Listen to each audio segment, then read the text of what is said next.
Miren ustedes el Cuerpo de Fuerzas Especiales de nuestro ejército mexicano, la verdadera cúspide de la élite de las Fuerzas Armadas en nuestro país. Ha desplegado al menos 180 de sus mejores elementos en la región Valles del estado de Jalisco durante la noche de este domingo. Según han confirmado mis fuentes oficiales dentro del Gabinete de Seguridad, a esta unidad, estimados oyentes, se le conoce en el argot militar como los murciélagos. Tienen desde luego otra denominación técnica, pero ustedes seguramente los ubicarán por este sobrenombre, pues representan la crema innata, la élite absoluta de las Fuerzas Armadas en México. Para aquellos que nos sintonizan más allá de nuestras fronteras, les explico que este despliegue obedece a la estrategia de contención tras el abatimiento de Nemesio Oseguera Cervantes, alias El Mencho, un hecho histórico ocurrido precisamente el día de ayer en la zona de Tapalpa. Es imperativo comprender que estos 180 oficiales no son tropas regulares. Son efectivos altamente capacitados que llegan a Jalisco no solo para reforzar los puntos de revisión, sino primordialmente para aplicar labores de alta inteligencia táctica. Su encomienda no radica en el trabajo de campo ordinario. Su especialidad es el seguimiento meticuloso de inteligencia y la neutralización de objetivos sumamente específicos, perfiles clave vinculados a la estructura remanente que aún sobrevive del cártel Jalisco Nueva Generación en esta región. Ahora bien, para quienes no estén del todo familiarizados con nuestra historia militar, permítanme, como José López, desglosar qué es exactamente este Cuerpo de Fuerzas Especiales y por qué operan bajo el mote de los murciélagos, siendo una de las unidades de operaciones encubiertas más antiguas y curtidas de nuestro ejército. Sus orígenes se remontan a finales de la década de los 80, una época compleja donde el Estado mexicano comenzó a enviar a sus primeros cuadros tácticos para adiestrarse junto a las Fuerzas Especiales de los Estados Unidos. Fue allí donde estos murciélagos forjaron su doctrina inicial, recibiendo también a lo largo de los años instrucción de élite en naciones con amplia experiencia bélica como Israel y Francia. Hablamos de soldados de la patria formados bajo los más altos estándares internacionales en 3 distintos países, con el propósito irrevocable de crear un grupo capaz de neutralizar amenazas de máxima seguridad nacional, rebasando por mucho el ámbito del narcotráfico tradicional. No estamos ante un combate convencional, señores. Hablamos de un nivel superior, contraterrorismo, rescate de rehenes en situaciones críticas y, en suma, el dominio absoluto de la guerra no convencional. Con el paso de las décadas, aquel núcleo fundacional mutó hacia el Grupo Aeromóvil de Fuerzas Especiales, a quienes el pueblo y la prensa conocían popularmente como los GAFES. Posteriormente, evolucionaron hasta consolidarse en el actual Cuerpo de Fuerzas Especiales, conservando, eso sí, el apelativo de murciélagos por motivos operativos sumamente claros. Y es que, haciendo honor a los animales que les dan nombre, estos formidables elementos operan casi en su totalidad al cobijo de la noche, con un sigilo impecable, desplazándose en absoluto silencio para jamás ser detectados. Asestan sus golpes con una precisión quirúrgica, neutralizando el entorno antes de que el objetivo logre siquiera percatarse de su presencia. Entran, barren con el peligro y aseguran el perímetro. Esa es la razón de su temido apodo. El proceso de selección para integrar esta unidad es verdaderamente implacable, siendo reconocido como uno de los filtros castrenses más rigurosos del continente americano. Todo aspirante debe ser un militar en activo con su adiestramiento básico concluido, pero eso es apenas el preámbulo. Posteriormente deben sortear un curso de comandos de 15 agotadoras semanas en el Centro de Adiestramiento de Temamatla, en el Estado de México, donde las estadísticas no mienten.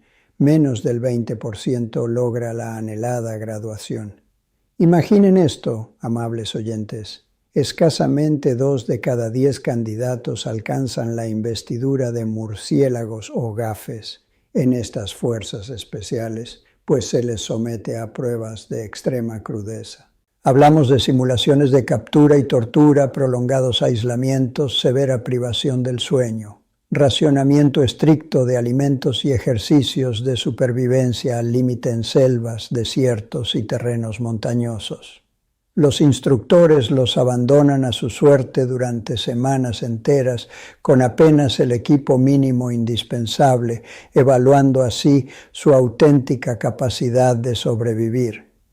Mis contactos castrenses ya en situación de retiro, que vivieron este calvario en carne propia y ahora tienen la libertad de narrarlo, resumen la filosofía de esta unidad de élite en una máxima cruda: supervivencia salvaje. O sobrevives o pereces en el intento. Ese es, de manera literal, el estándar operativo que manejan. Una vez superado el curso de comandos, comienza la verdadera especialización de los murciélagos en las artes de la guerra no convencional. Esto abarca tácticas de comando puro y duro, letal combate cuerpo a cuerpo, un dominio absoluto de explosivos, paracaidismo táctico, formación como francotiradores selectos, buceo de combate e incursiones en los ambientes más hostiles e inhóspitos. Si pasamos a analizar el equipamiento, un tema que siempre resulta fascinante en el análisis de seguridad, cabe destacar que los murciélagos cuentan con un arsenal de clase mundial. De ninguna manera portan el mismo armamento de dotación que los batallones regulares de la Secretaría de la Defensa. Emplean versiones altamente modificadas del fusil FX-05 de manufactura nacional, ajustados a rigurosos estándares internacionales, además de operar con plataformas FN SCAR, carabinas M4 y armamento secundario SIG Sauer. Para la eliminación de objetivos a larga distancia, sus tiradores selectos portan el imponente fusil Barrett M82 calibre 0,50. Un sistema capaz de vulnerar blindajes ligeros y muros de concreto. Durante las incursiones nocturnas, se les ve equipados con subfusiles de la clase MP5, pistolas Glock y SIG Sauer, tecnología de visión nocturna de vanguardia, lanzagranadas M203 y ametralladoras ligeras FN Minimi. En resumidas cuentas, manipulan la tecnología bélica más avanzada del arsenal nacional, contando además con el soporte aéreo táctico de los imponentes helicópteros UH-60 Black Hawk y los confiables Mi-17 de la Fuerza Aérea Mexicana. Para su movilidad terrestre, utilizan vehículos blindados tácticos Suncat y despliegan drones de última generación para labores de reconocimiento y geolocalización satelital en tiempo real. La élite del armamento que posee el Estado mexicano está al servicio de estas fuerzas especiales.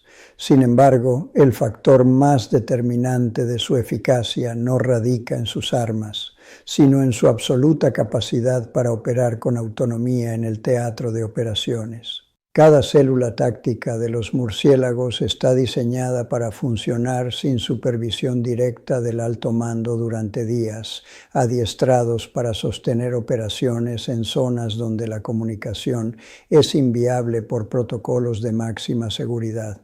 Están facultados para tomar decisiones tácticas de vida o muerte en fracciones de segundo, sin la burocracia de consultar a la cadena de mando superior. Su protocolo es letalmente sencillo. Reciben una orden de alto valor estratégico, se les indica neutralizar la amenaza en una zona específica, se les despliega y proceden a desarticular todo elemento hostil a su paso con una eficiencia implacable. La razón por la cual considero vital ofrecerles todo este exhaustivo contexto es que estas tropas ya se encuentran operando en suelo jalisciense y los tiempos políticos y tácticos aquí son fundamentales. Como es de dominio público, desde la madrugada del sábado para amanecer el domingo, las fuerzas federales orquestaron una operación de alto impacto que culminó con el abatimiento de Nemesio Oseguera Cervantes, enclavado en el municipio de Tapalpa, en la región sureste de Jalisco. La información oficial a estas alturas ha ratificado que el cabecilla de esta organización criminal perdió la vida durante un cruento enfrentamiento con efectivos de la Secretaría de la Defensa Nacional. Existen detalles operativos que, lógicamente, se mantienen bajo estricta clasificación, pero la consecuencia inmediata, tal como lo dictan los manuales, fue una ola de violencia desproporcionada desatada por las células del cártel.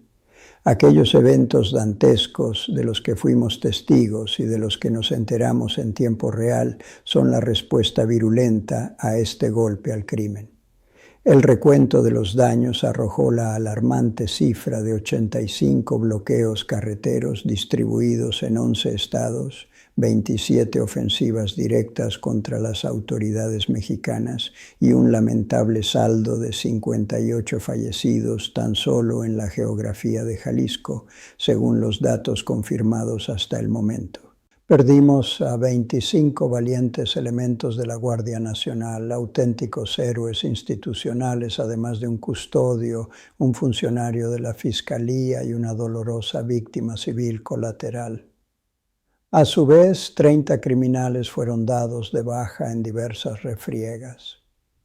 Si bien la reacción violenta estaba pronosticada, el desarrollo de los acontecimientos nocturnos escaló drásticamente, prolongando la quema de vehículos en múltiples frentes mientras la nación entera, en plena madrugada, trataba de asimilar la magnitud de la noticia.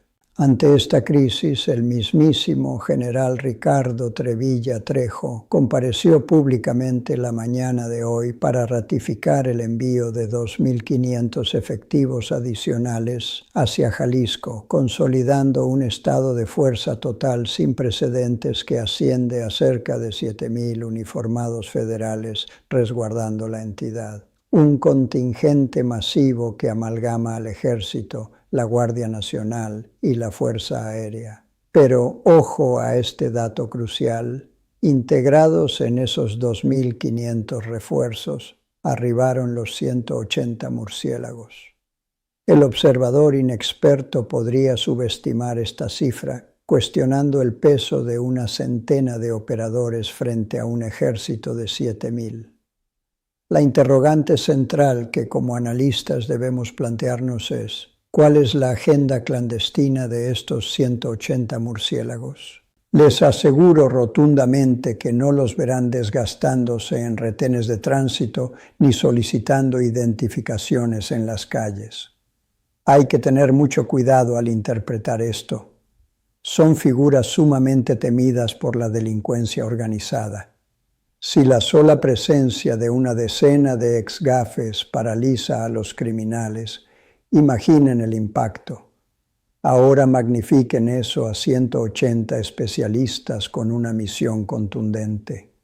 Arribaron a Jalisco anoche, según la escasa información filtrada a los medios de comunicación a estas horas, con un propósito fulminante: localizar y neutralizar a los mandos medios que buscan reorganizarse. La lógica de las estructuras delincuenciales nos dicta que, ante la decapitación del cártel, es evidente que buscarán designar un nuevo jerarca y establecer quiénes asumirán el control de la maltrecha cadena de mando. Y es aquí donde evidenciamos los primeros resultados concretos de este formidable despliegue de las fuerzas de élite más temidas de la República. Durante la madrugada de este histórico lunes, los elementos del Cuerpo de Fuerzas Especiales, nuestros célebres murciélagos, asestaron su primer golpe de autoridad. Mediante impecables labores de inteligencia, ubicaron a Hugo Rubén Oseguera, alias El Tuli, hermano directo de El Mencho, refugiado en un inmueble del municipio de El Grullo, en la conflictiva región Valles de Jalisco. Este individuo no era un operador menor, ostentaba nada más y nada menos que la coordinación logística de los bloqueos y agresiones armadas perpetradas el domingo. La inteligencia militar logró interceptar sus directrices, pues se encontraba instruyendo telefónicamente a diversas jefaturas del cártel para paralizar las vías de comunicación. En las mesas de análisis nos cuestionábamos el método empleado para triangular esas comunicaciones y geolocalizarlo con tal maestría. La respuesta operativa lleva la rúbrica indiscutible de los murciélagos.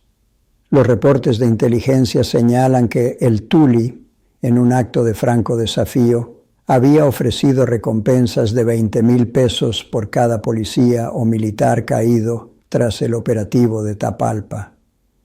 Cuando las unidades de los murciélagos incursionaron en su guarida, prescindieron de prolongados y mediáticos tiroteos. La ejecución fue fulminante. El Tuli cayó abatido en el acto junto a un par de escoltas del cártel que le brindaban seguridad. Hablamos de una intervención táctica de precisión quirúrgica donde las fuerzas castrenses incautaron armamento largo, municiones, narcóticos y una cantidad de dinero en efectivo que la autoridad aún no ha pormenorizado. No obstante, la lectura política y estratégica de este segundo abatimiento no es únicamente el cese de otro líder delictivo, sino la extraordinaria velocidad de reacción del Estado. Mucho se especulaba sobre el origen de estas operaciones. Recuerdo haber leído sendas declaraciones, provenientes sobre todo de ciertos sectores de la oposición política, sugiriendo irresponsablemente que estas maniobras habían sido dirigidas por el gobierno de los Estados Unidos. Una afirmación profundamente equivocada y apartada de la realidad nacional. Hoy tenemos la certeza de que esta cacería que enlazó la caída del líder máximo el domingo con la baja de El Tuli fue orquestada y ejecutada por el despliegue de estos 180 murciélagos. Iniciaron la semana, este mismo lunes, con una auténtica operación de limpieza en Jalisco en un lapso inferior a las 48 horas. Quien crea que esto obedece al infortunio criminal o al mero azar peca de gran ingenuidad. Estos dos golpes monumentales no nacen de la casualidad. Son la cristalización de un arduo y prolongado trabajo de inteligencia institucional. Los servicios de información venían rastreando celosamente el tráfico de telecomunicaciones, la estructura financiera y la red de vínculos de los lugartenientes de esta organización. El Estado mexicano había anticipado magistralmente que, al cortar la cabeza principal, el cuerpo restante, los mandos secundarios, intentarían atrincherarse, acorazarse y tomar el control total de Jalisco en las horas subsecuentes. El líder criminal seguramente dejó estipulado un estricto protocolo sucesorio ante la eventualidad de su ausencia. Sin embargo, los aparatos de inteligencia estatal lograron desarticular anticipadamente esta sucesión criminal apoyándose operativamente en la intervención contundente de los murciélagos. Cuando la orden de asalto se emitió finalmente, la robusta maquinaria de inteligencia nacional ya tenía plenamente identificados a los objetivos secundarios de la cúpula. Restaba únicamente la voluntad política para dar la orden de proceder contra ellos. Por ello, liberaron a los murciélagos. Se les entrega el objetivo y, amparados en su entrenamiento, ejercen una autonomía táctica absoluta en su proceder operativo. Si nos detenemos a observar detenidamente la geopolítica y la geografía del operativo, encontraremos datos de sumo interés. Tapalpa, el escenario primigenio, yace enclavado en la región sureste de la entidad. En contraste, el municipio de El Grullo, sitio donde sucumbió el Tuli, pertenece al corazón de la región Valles. Ambas demarcaciones constituyen zonas de influencia histórica y control férreo por parte de esta estructura criminal. Han mantenido durante lustros un cacicazgo profundo en las comunidades rurales, las haciendas y las intrincadas brechas de terracería, operando con una libertad que hoy parece haber llegado a su fin. El hecho irrefutable de que los murciélagos hayan logrado proyectar su fuerza de una región a otra en un margen de horas, localizando blancos de alto valor y ejecutando asaltos sin reportar bajas propias ni daños colaterales a la sociedad civil, es un testimonio incuestionable de un nivel de coordinación, letalidad e inteligencia institucional que francamente no habíamos atestiguado en administraciones previas. Frente a esta coyuntura, el gobierno federal ha sido categórico en su postura.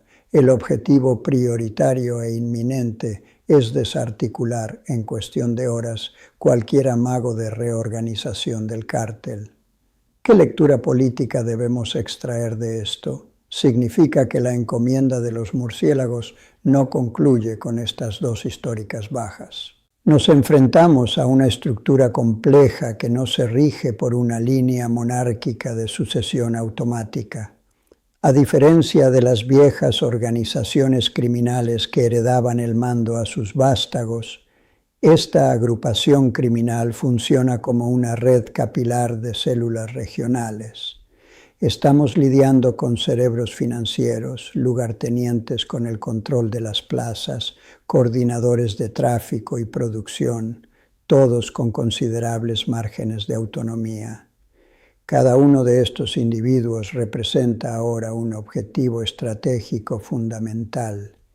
La estrategia de Estado exige ir tras ellos de manera fulminante y sistemática, pues concederles tiempo equivale a permitir que subsanen sus fracturas internas y formalicen el nombramiento de un nuevo liderazgo cupular. Vivimos, repito, una auténtica carrera contra el reloj. En términos cuantitativos, estamos hablando del peso táctico de 180 operadores de élite. Cabe subrayar que este contingente suma esfuerzos a otras unidades de fuerzas especiales que ya han operado en el terreno jalisciense en meses anteriores. Permítanme recordarles que apenas en noviembre del año pasado presenciamos un despliegue muy similar de 180 murciélagos en las turbulentas tierras de Michoacán.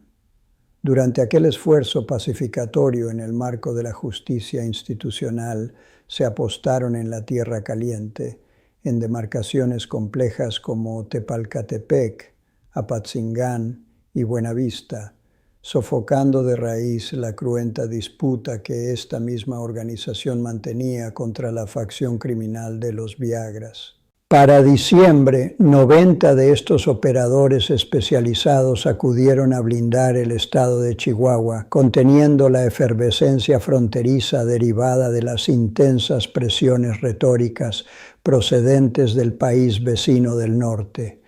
Y no olvidemos el complejo escenario de Sinaloa, donde en el pasado mes de junio se desplegaron 200 murciélagos adicionales para estabilizar la región tras la histórica captura del señor Ismael El Mayo Zambada. Esos contrapesos también fueron obra de esta unidad militar. Nos encontramos ante un cuerpo armado que el Ejecutivo Federal emplea invariablemente como un recurso de choque en los momentos de mayor zozobra institucional. Por ende, amables seguidores de la política nacional, el despliegue que hoy analizamos en Jalisco rompe todos los esquemas. No hablamos de una medida de disuasión preventiva ni de un mero patrullaje reactivo. Estamos atestiguando una ofensiva de Estado en toda regla. El gobierno de la República ha abandonado la pasividad de la espera.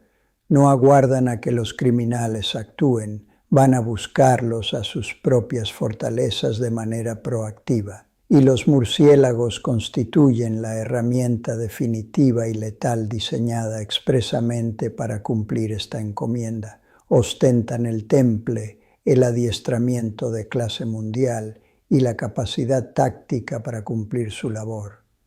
Gozan de plena libertad en su marco de operaciones, no padecen la burocracia de aguardar instrucciones de campo. tienen una misión encomendada y poseen carta abierta por parte del Mando Supremo para ejecutarla hasta sus últimas consecuencias. Por lo tanto, cuando escuchen los discursos sobre la presencia de 7,000 elementos federales apostados en Jalisco, comprendan que la inmensa mayoría de la tropa fungirá labores de presencia institucional, disuasión, retenes y protección de la red carretera. Pero estos 180 murciélagos operan en una dimensión que escapa a los esquemas tradicionales.